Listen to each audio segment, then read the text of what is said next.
Halo semuanya, selamat wayah kia ya dimanapun kalian berada. Kembali lagi bersama Mamang dan di video kali ini kita bakal lanjutin manhwa Putra Sulung Duk Seorang Pahlawan. Kita masuk di part 9. Di awal video ini, meskipun sempat terkejut sebentar, rekan Charon sebut saja Byron yang tak terima dengan Charon dihajar seperti itu, langsung berlari menerjang mengayunkan pedangnya. Kau berani memukul rekanku? Kubunuh kau bajingan. Tentu saja, Aden tinggal diam di sana, di mana ia segera menghindari semua serangannya. Bahkan ia bisa dengan mudah melucuti rencananya. Oh, lihat dirimu. Kenapa kau memakai sempak yang lucu begini? Seketika itu juga, Byron yang marah sekaligus malu berteriak. Dasar bajingan troh, kau pikir kau bisa memecah-macam dengan kami, Cerberus, predator teratas di kota Markelan, lalu begitu saja? Mati sana! Sayangnya, belum sempat Byron menghunuskan pedangnya. Aden yang kesal karena disebut bajingan troll, langsung menggunakan aura sword miliknya untuk mematahkan pedangnya, yang membuat Byron gemetar hebat ketakutan. Siapa? Siapa kau? Kenapa kau bisa menggunakan sword aura? Aden yang kini begitu bernafsu menghajarnya berkata, matamu perlu diperbaiki. Saat kemudian, meskipun Byron telah babak belur di depannya, Aden yang masih kesal berkata, membandingkanku dengan troll, keberuntung aku mau mengakhirinya di sini. Meskipun tadi Kurt sempat menertawakannya, kini ia berkomentar, kau adalah orang pertama yang diketahui menggunakan Beelzebub seperti ini. Lalu, melihat kedua rekannya yang dihabisi dengan mudah, giliran Grandis yang kini ketakutan. Kenapa ada monster sepertinya di pemukiman kumuh ini? Di tengah rasa paniknya, Aden menghampiri Joseph mengatakan, jadi Tuan, bagaimana? Apa kau perlu bantuanku? Aku menawarkan jasaku dengan harga yang terjangkau loh. Seketika itu juga, Joseph berpikir, swordsman dengan sword aura menawarkan diri untuk membantuku, dan apalagi dengan harga yang murah. Dia tidak akan meminta hal yang aneh-aneh nantinya kan? Apa aku bisa percaya orang ini? Tapi, aku tak punya pilihan lain. Dengan pikiran seperti itu, bersama air matanya yang mulai berlinangan, Joseph berkata, Iya, tolong bantu aku. Aku akan memberikan apapun yang kau inginkan. Tolong selamatkanlah putriku. Melihat sikapnya yang begitu putus asa, Aden sendiri terdiam berpikir. Joseph adalah alkemis terkemuka di dunia bawah tanah kota Markelan. Putrinya diculik oleh guild Cerberus, sebuah organisasi kriminal yang buatnya harus membuatkan suatu eliksir per minggu agar mereka tak menyakiti putrinya. Di kehidupanku sebelumnya, Joseph terus membawakan eliksir-eliksir itu selama bertahun-tahun. Tetapi begitu mendengar bahwa putrinya sudah mati, maka dia minta untuk membalaskan dendamnya. Dan setelah itu, dia menyusul putrinya ke alam baka. Tapi itu di kehidupanku sebelumnya. Kali ini, situasinya belum terlalu terlambat. Setelah berpikir seperti itu, Aden tersenyum membalas, tentu saja, Tuan. Tapi ingat, kau harus menepati janjimu untuk memberi apa yang kau inginkan. Mendengar hal itu, Kurt berkomentar, Hey Dragon Slayer King, Beelzebub bilang kalau kau adalah orang pertama yang lebih rakus darinya. Aden yang sangat yakin dengan tindakannya membalas, Oh, perjanjian ini sangat adil kok. Kemudian, karena Joseph telah bersepakat dengannya, Aden pun menghampiri Grandis yang tadi ia biarkan dan malah berusaha untuk kabur dari sana. Yo, kau yang di sana, mau kemana kau? Kau pikir aku sengaja membiarkanmu tanpa alasan? Aku punya pertanyaan, tapi aku tidak yakin kau mau langsung menjawabnya. Jadi, aku akan memukulimu dahulu. Dengan begitu, masih Grandis yang ketakutan berniat untuk langsung menjawab pertanyaannya. Aden tetap saja memukulinya dahulu. Saat kemudian, di kantor markas guild Cerberus, terlihat seorang pria yang mana merupakan guild leader Cerberus yang bernama Ankal. Ho, dengan 2 pil dari Joseph ini, kita bisa mendapatkan keuntungan besar. Apa aku perlu makan satu ini karena khasiatnya yang sangat luar biasa? Kenapa pintunya terbuka? Siapa yang berani masuk kantorku tanpa mengetuk pintu? Ternyata kau Grandes. Apa kau sudah membawa eliksir Joseph? Tapi kenapa wajahmu babak belur begitu? Tentu saja, Grandes hanya terdiam mematung di sana, di mana Aden segera muncul mengatakan, Nah, ketemu kau. Ankal yang kebingungan dengan kehadirannya bertanya, Siapa kau? Apa kau yang menghajar anak buahku seperti ini? Aku tidak tahu apa keinginanmu.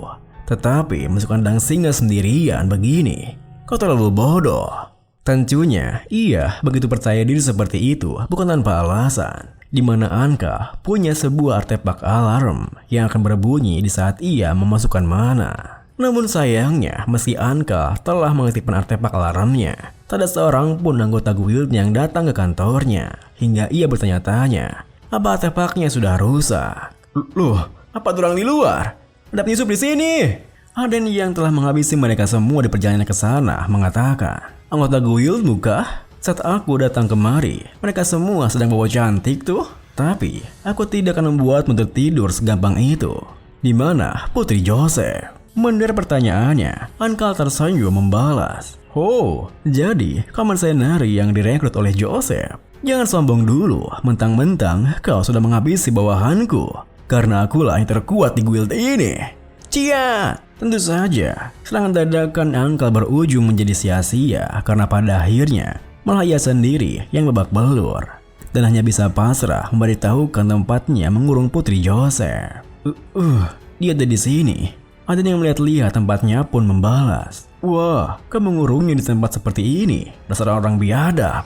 Anka menimpali. Tapi anak itu dia bukan anak biasa. Dia terlihat tenang sekarang, tapi biasanya. Namun, belum sempat ia menyelesaikan kalimatnya, tiba-tiba saja sebuah tendangan melayang ke wajahnya, yang membuatnya terbang melayang dari pantal ke cukup jauh. Ternyata, tendangan itu berasal dari seorang bocah perempuan yang dikurungnya, yang mana adalah Putri Joseph. Melihat tindakannya yang sampai membuat Anka terpental, Aden pun terdiam berpikir, dia cukup oke, meskipun aku telah mengajarnya sampai setengah mati begitu. Namun, saat ia berpikir seperti itu, Putri Joseph tiba-tiba saja menyerangnya, yang membuat Kers berkomentar. Anak itu sedang menggunakan kekuatan yang menarik. Sembari menangkis serangan Putri Joseph, Aden membalas, kekuatan menarik katamu. Kers menimpali, iya, kekuatan ini berasal dari orang yang sangat menyebalkan. Aden melanjutkan, ya bodoh amat, itu bukan urusanku. Tujuanku adalah menyelamatkannya dan membawanya kembali ke para Joseph. Lalu, tanpa mengendurkan pukulannya, Putri Joseph berteriak, kembalikan aku ke ayahku. Aku ingin pergi ke tempat ayahku. Aden pun membalas, baiklah, mari kita pergi ke ayahmu. Tentu saja, jawaban Aden membuat si bocah terkejut. Apa? Ayahku? Aku bisa melihat ayahku lagi? Aden tersenyum membalas, Joseph, maksudku ayahmu, memintaku untuk menyelamatkanmu. Jadi, ayo kita pulang sekarang. Seakan tak percaya dengan apa yang didengarnya, bocah itu bertanya, apa aku benar-benar bisa melihat ayahku? Aden pun tersenyum meyakinkannya, yang membuat bocah tersebut langsung memeluknya, bahkan menangis di pundaknya. Aku sangat takut, aku rindu ayahku. Sembari balas memeluknya, Aden berkata, menekam di sini sendirian, pastilah sangat mengerikan kan? Kau sudah aman sekarang, ayo kita ke ayahmu. Melihat sikapnya yang seperti itu, Kers yang terpercaya dengan apa yang dilihatnya berkomentar, tidak kusangka kau masih bisa berempati begini dengan kepala gilamu. Aden membalas, kau pikir aku ini siapa? Aku ini orang yang lumayan pengasih loh. Kers menimpali, ya rasanya berbeda dari dirimu di kehidupan sebelumnya. Beberapa saat kemudian, pertemuan antara ayah dan anak yang telah terpisah cukup lama terjadi, di mana Alice, putri sematawayang Joseph, memeluk ayahnya dengan begitu erat, melepaskan semua rasa kesepiannya. Lalu, setelah pertemuannya begitu mengharukan, Alice yang kelelahan pun tertidur, hingga Joseph mempunyai waktu yang luang untuk mengobrol dengan Aden. Terima kasih banyak. Aden yang duduk di depannya membalas, situasinya masih belum selesai. Sekarang, untuk bagian terpentingnya, saatnya untuk membayar, wahai pelangganku. Joseph menimpali, tentu saja, aku akan membayarmu seberapa banyak yang kau inginkan. Aden yang tak bisa menahan air liurnya bertanya, pelanggan, menurutmu, seberapa berharganya nyawa putrimu itu? Joseph yang gugup dengan sikapnya membalas, ya bagiku dia lebih berharga dari nyawaku sendiri. Kalau soal uang, aku akan menghabiskan sisa hidupku untuk membayarnya. Aden pun menimpali, uang ya? Aku sudah cukup kaya tahu. Apa ada yang lain? Misalnya, kemampuan alkemismu itu. Tentu saja perkataan Aden membuat Joseph terperanjat. Kau menginginkan alkemiku? Dengan wajah seriusnya, Aden mengatakan, iya. Yang kebutuhan sekarang adalah seorang alkemis yang sangat telaten dalam pekerjaannya. sembari menyodorkan sebuah kotak kayu yang berisikan sebuah eliksir yang pernah Aden lihat di kehidupan sebelumnya. Joseph membalas, jadi begitu. Kau membantuku karena kau telah mengetahui kemampuan alkemiku. Tapi, begitu kau mendapat bantuan, maka kau harus membayar harganya. Ini adalah eliksir tertingkat tertinggi yang pernah aku buat. Cobalah, aku membuatnya dengan segenap ragaku. Tentu saja, eliksir di depannya membuat Aden tak bisa menahan air liurnya. Bolehkah aku memakannya? Joseph membalas, silakan saja. Ini sebagai bagian dari pembayaran dariku. Dengan begitu, Aden pun tak menahan dirinya lagi. Namun di saat ia akan menelan eliksirnya, Curse berkomentar, Dragon Slayer, hapus air liurmu, menjijikan sekali. Sembari menelan eliksirnya, Aden membalas, kau mengatakan itu karena kau tidak pernah menelan eliksir ini. Kalau kau memakan eliksir ini, sudah kuduga. Eliksir tingkat tinggi, luar biasa. Makanan itu saja sudah meningkatkan kapasitas manaku. Lalu setelah merasakan perubahan pada tubuhnya, Aden pun mengatakan, kualitasnya sangat sempurna. Joseph yang merasa tersanjung pun membalas, berarti sebagai imbalannya, aku akan terus membuat eliksir itu untukmu kan? Aden tersenyum menimpali. Daripada itu, bagaimana jika bergabung keluarga Duk saja? Kalau kau setuju, maka kami akan melindungimu dan putrimu. Tentu saja, tawaran Aden sontak membuat Joseph terkejut. Keluarga Duk? Setelah kupikir lagi, siapa sebenarnya dirimu ini? Aden melanjutkan, maaf terlambat mengenal diriku. Aku adalah putra sulung keluarga Duk Remus. Namaku Aden Remus. Seketika itu juga, Joseph terperanyat berteriak, Aden Remus? Jangan-jangan, bukankah kau Troll Master yang menjadi perbincangan kotanya selama beberapa hari terakhir? Apa yang membuat tuan muda dari rumah Duk ke tempat sederhana ini? Meskipun sempat merasa kesal karena mendengar lagi sebutan Troll Master, Aden pun menahan dirinya mengatakan, ya, ada masalah penting dan aku perlu bantuanmu. Kalau kau membantuku dalam hal ini, maka keluarga Duk akan melindungi keluargamu seumur hidup. Bukankah itu adalah tawaran yang bagus? Joseph yang penasaran bertanya, memang tawaran yang bagus, tapi masalah apa yang harus kuselesaikan? Mereka mulai membahas masalah penting itu. Dengan begitu, Aden pun menjelaskan masalahnya. Hingga akhirnya, 3 hari kemudian, Joseph pun telah tiba di lab riset milik Cassie. Lalu sembari mengecek keadaan Cassie, Joseph menjelaskan, ini adalah kasus terparah Mana Sepran Syndrome yang pernah kulihat. Dia pasti sudah lama mati sejak lama, seandainya tak tertolong oleh ketangguhan tubuh ras miskin. Memang bisa dilakukan jika kita mengikuti metode pengobatan yang kau tunjukkan. Tapi masalahnya ada di pengumpulan bahan-bahan. Mendengar penjelasannya, Aden yang percaya diri dengan keadaannya membalas, kita akan mengumpulkannya melalui kekuatan keluarga Duk. Joseph menimpali, ya, ini bukan bahan-bahan biasa. Mereka nyaris mustahil ditemukan. Di sini disebutkan bahwa Mana Sepran Syndrome adalah penyakit di mana semua aliran mana membeku. Menurut metode pengobatan ini, kita perlu mana fire atribut untuk mengobati aliran mana yang membeku. Tapi, Aden yang penasaran menyelanya, bagaimana cara kita mendapatkannya? Melihat Joseph yang kesulitan menjelaskannya, Cassie melanjutkan, kita bisa mendapatkannya dari hal-hal semacam Dragon Hearts atau bulu seekor pinik. Tapi, di mana kita bisa menemukan makhluk segenaris itu? Kurasa memang mustahil, tapi aku tetap mengapresiasi bantuan kalian.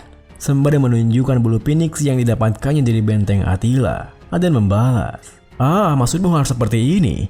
Aku punya satu nih, bulu Phoenix. Tentu saja, bulu Phoenix yang ditunjukkannya membuat Cassie dan Joseph terkejut. Apa? Kenapa aku bisa punya itu? Bagaimana caranya kau mendapatkan benda yang hanya pernah kami dengar di legenda-legenda kuno? Sembari mengingat saat itu, Aden menimpali. Si Phoenix itu menjatuhkannya mungkin. Joseph yang tak lagi mendulikannya bagaimana Aden mendapatkannya berkata, ya, ini sudah cukup. Dengan ini, obatnya pasti akan bisa dibuat. Berikan aku 2 hari. Melihat tingkah mereka yang begitu antusias membantunya, air mata Cassie pun kembali berlinangan. Namun aktivitas mereka harus terhenti ketika Philip melangkah masuk mengatakan, Tuan Muda Aden, apa kau di dalam? Pilihan pun diakhiri dengan Aden yang penasaran pun bertanya, oh Philip, ada apa? Philip melanjutkan, Duk Prince sedang mencari Anda, Tuan Muda. Seketika itu juga, Aden terdiam berpikir, duh, itu benar. Aku menyelinap keluar tanpa mengatakan apa-apa. Gimana ini?